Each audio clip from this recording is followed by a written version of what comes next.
Inilah salah satu contoh tanaman kalau sudah kita potong pucuk tapi tidak kita kasih media di bagian atasnya. Jadi kalau misalkan dia itu mengeluarkan tunas baru seperti ini, akhirnya tidak langsung mengeluarkan akar, hanya tunas seperti ini saja. Nah, itulah manfaat dari kenapa kok setelah potong pucuk kita harus memberikan media di bagian atasnya seperti ini, teman-teman.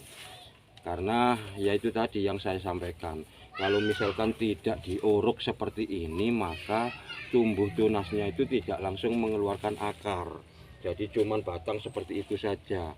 Nah, ini setelah kita potong pucuk seperti ini, nah itulah yang harus kita lakukan. Kita harus memberikan media di bagian atasnya sampai bekas potongannya itu tertutup rapat, teman-teman.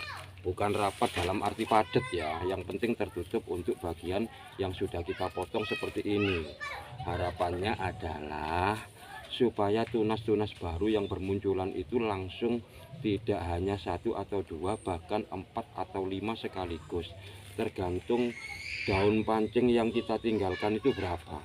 Misalkan ini kita meninggalkan 3 daun pancing, secara otomatis nanti akan tumbuh anaknya itu minimal 3, bisa jadi 4 atau 5, tidak mungkin kurang dari 3.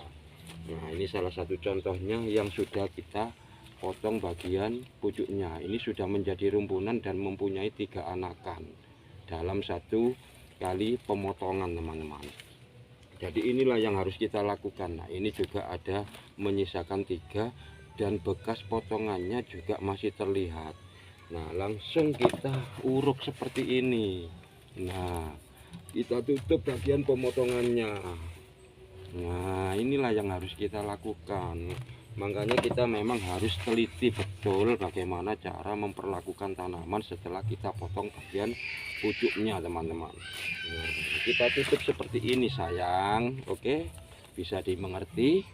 Kalau memang sudah dimengerti, marilah kita belajar bersama-sama dalam menanam atau memperbanyak tanaman aglonema.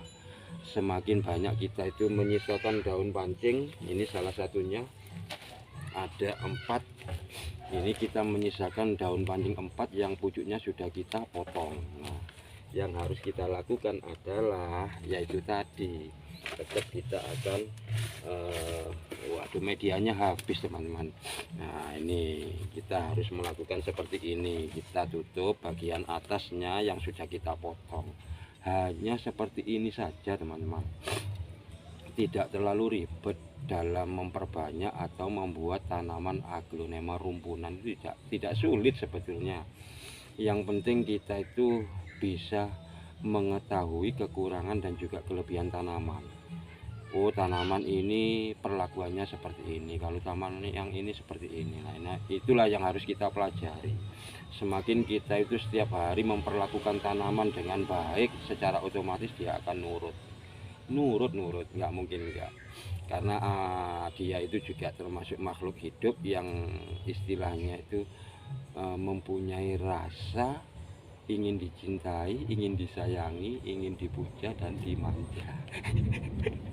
Jadi itu, teman-teman, yang bisa saya sampaikan untuk kalian semuanya. Semoga bisa bermanfaat. Dan sebelum saya akhiri, seperti biasa, salam tangan kotornya jangan sampai dibawa makan. Mudah-mudahan dari tangan kotor ini membawa sebuah keberkahan bagi kita semua. Oke, terima kasih, matur suwun.